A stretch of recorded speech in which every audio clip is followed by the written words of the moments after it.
Okay, well firstly a big thanks to everyone that's waited patiently for this video.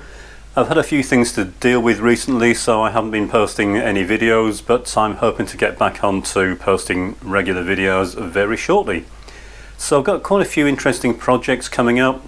I still have quite a few repairs to carry out on this HP 9845B. I've also got some very interesting upgrades for this machine, so keep watching for those. There's quite a few videos to come on this series yet, but some of them I'm hoping will be quite interesting in terms of just upgrades. A couple of points with this machine. I've been asked about a few things with this. Now the first one is the person that sent this to me also sent me one of these. Now these are the startup fixtures. If you recall, I was using this.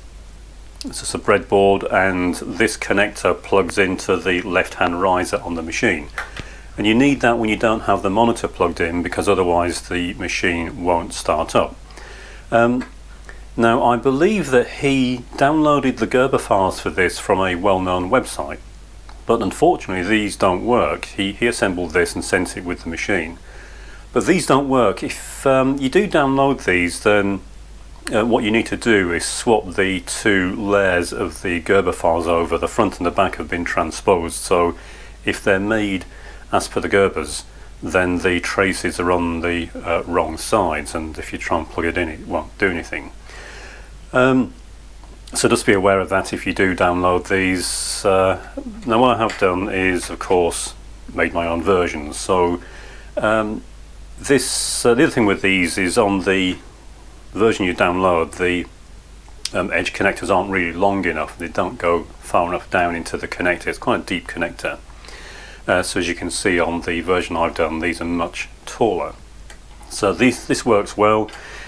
Let me know if you want one of these. I'll probably put them on my website at some point, but they are very useful when you're working on one of these machines. But just be aware, the one that you download, you do need to modify. Otherwise it just simply won't work. Okay, now the other thing, for any of you that have been waiting, it's been a while since I've given an update on this, but the Z80 project, for those that follow my channel, you may be aware that I've been designing a Z80 discrete logic computer system. It's quite an involved design, and steering clear of all large-scale integration devices. As you can see, we've now got the version 3 of the main board. This is the last version I'll be making before the book is released. So the entire series is based around a book I'm writing, and for anyone that's been waiting for that, it's very close to being published now. Another couple of months I'm hoping to have that available. But as you can see, the project has been advancing quite nicely, and getting very close now to the book being available. So yeah, anyone that's been waiting for that, thanks very much, but it won't be too much longer. So on to some other projects. So this is another project that will be coming up fairly soon. As you can see, it's a pair of NCR computers. If you're not familiar with these, I'll give a full description of them when the series starts up. Two machines. They look similar, but they're not the same. The left hand one is a black and white version, and the right hand one is a colour version.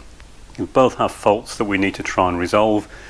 These are very interesting machines, so I'll go into quite a bit of detail once we start this project. I've also got some other projects coming up for some machines I've never seen before, both in a terrible state, and once again I'll go into those when the series start up. So quite a few projects to come up. Once again, thanks for anyone that's been waiting patiently for me to resume videos, but that should start very shortly.